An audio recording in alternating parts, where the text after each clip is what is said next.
पापा, मैंने आपको कितनी बार कहा है कि मुझे उस रौनक से शादी नहीं करनी। आपके दोस्त का बेटा है तो क्या मैं उससे शादी कर लूं? लेकिन बेटा उसमें बुराई ही क्या है? सुंदर लड़का है, अच्छा कमाता है, और क्या ही चाहिए। और मनोहर मेरा बचपन का दोस्त है, उसे अच्छे से जानता हूं मैं। वो लोग बहुत अच्छे हैं, तुम्हें खुश रखेंगे। ओफो पापा, मैंने कहा ना वो हमारे स्टेटस के नहीं है। मुझे नहीं पसंद उससे शादी करना। एक बार बोल दिया ना, शादी तेरी वहीं होगी। उसके अलावा अब तू परेशान करना बंद कर, समझी? शादी कोई गुड्डे गुड़िया का खेल नहीं जो जब चाहे जोड़ लिया और तोड़ दिया। बचपन में ही तुम दोनों का रिश्ता हमने पक्का कर दिया था। अब शादी से तो इनकार नहीं कर सकती, नहीं तो मेरी नाक कट जाएगी। और तू जानती है मुझे अपनी इज्जत कितनी प्यारी है। अगर अपनी जुबान से पलटना पड़े तो मैं जान भी दे सकता हूँ। नहीं पापा, ऐसा मत कहिए। मैं जैसा आप कहेंगे वैसा ही करूंगी। अब रूपाली के पास और कोई रास्ता नहीं था।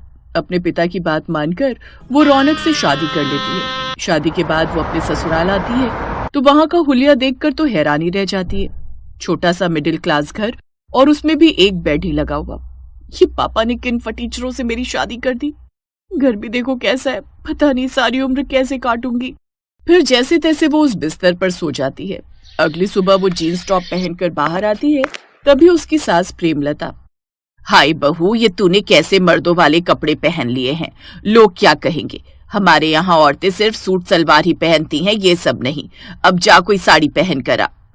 ओह गॉड, अब अपनी मर्जी के कपड़े भी नहीं पहन सकते। वो तुरंत कमरे में जाती है और साड़ी पहन कर आती है। अब ठीक है माँ जी?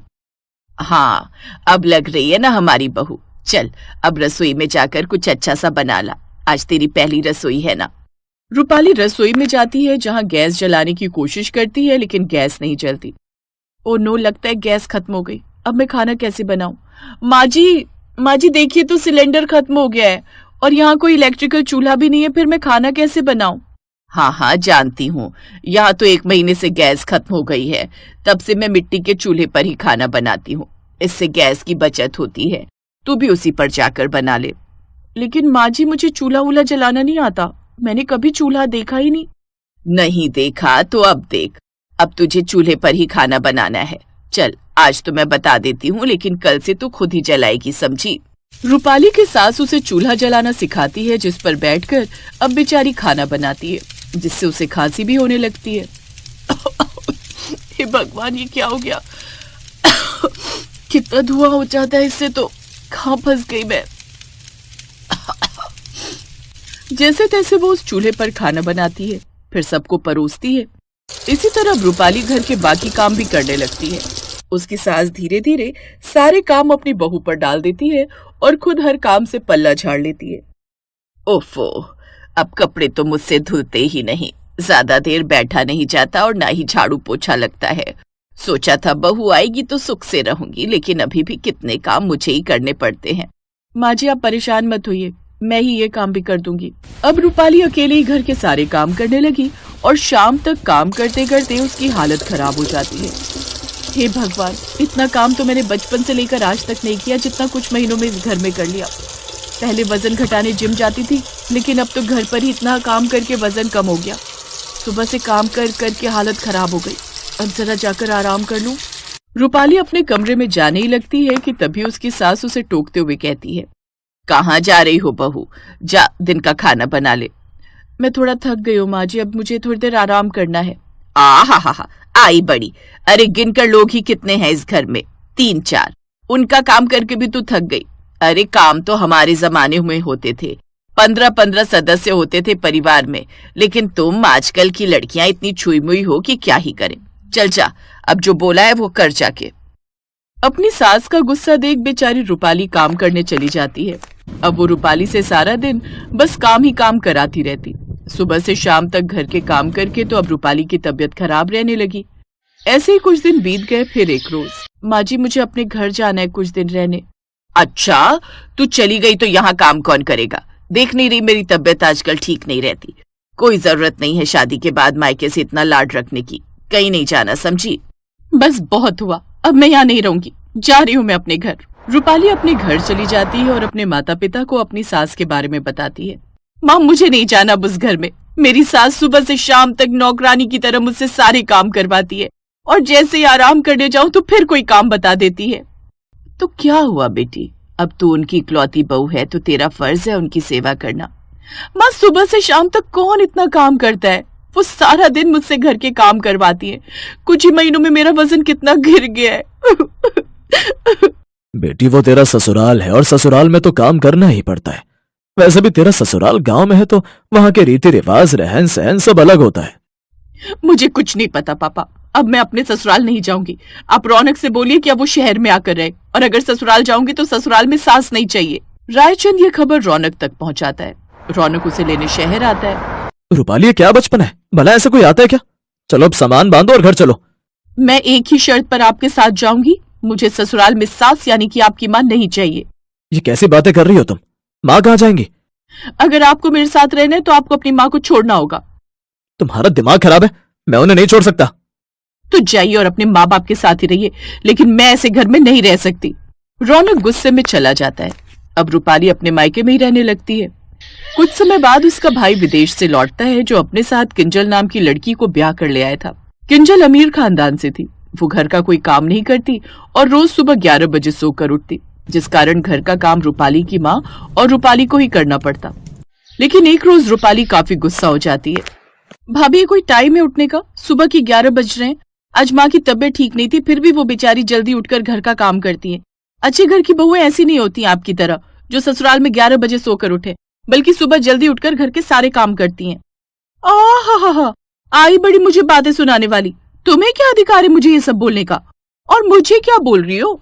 तुम खुद तो अपने मायके में पड़ी हो। कम से कम मैं अपने ससुराल में तो हूँ। तुम तो खुद अपने ससुराल के काम से परेशान होकर यहाँ आकर बैठ गई हो, और मैं तुम्हारी तरह अपनी सास को ससुराल से जाने के लिए तो नहीं कहती। बहू, ये क्या तरीका है अपनी ननद से बात करने का? आप चुप रहिए माँ जी, अब मैं भी अपने मायके जा रही हूँ, और मैं अब तभी आऊंगी जब ये अपने ससुराल लौट जाएंगी। अब उसकी भाभी भी वो घर छोड़कर चली गई, जिस कारण रूपाली के माँ बाप उसे खूब सुनाते हैं। तेरे कारण हमारे घर की बहू चली गई। लोग पता नहीं कैसी कैसी बातें बना रहे हैं। बेटी, तू अपने साथ साथ अपने भाई का भी घर उजाड़ रही है। अब रूपाली को अपनी गलती का एहसास होता है और वो अपनी भाभी से माफी मांगकर उसे वापस ले आती है। साथ ही अपनी सास से भी माफी मांगती है। लेकिन इतने दिनों में अब उसकी सास को भी समझ आ गया था। वो भी उससे माफी मांगती है और अब उसके साथ वो भी काम में हाथ बटाती, साथ ही उसे थोड़ा आराम भी देती। अब रूपाली अपने ससुराल में खुशी खुशी रहती है।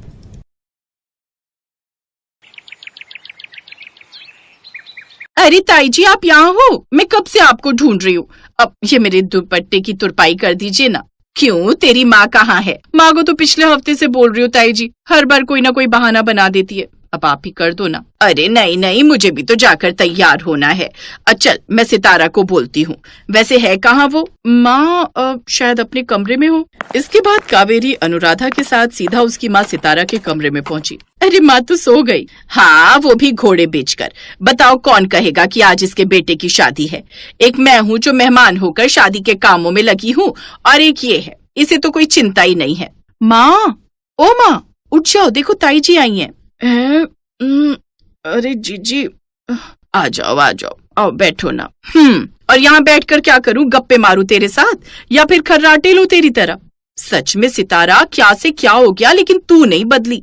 अरे जीजी, ऐसा कुछ भी नहीं है। वो मैं कई दिनों से शादी की दौड़ भाग में लगी हूँ ना, तो बस कमर सीधी करने को लेटी थी, पता ही नहीं चला कब आंख लग गई। अब आप गुस्सा न करो। अब मुझे बताओ क्या काम बाकी है, मैं सब कर लूंगी। करना ही पड़ेगा, क्योंकि ठीक 2 घंटे बाद अज्जू की बारात निकलनी है। मैंने बहू को चढ़ाने वाला सारा सामान पैक करवा दिया है।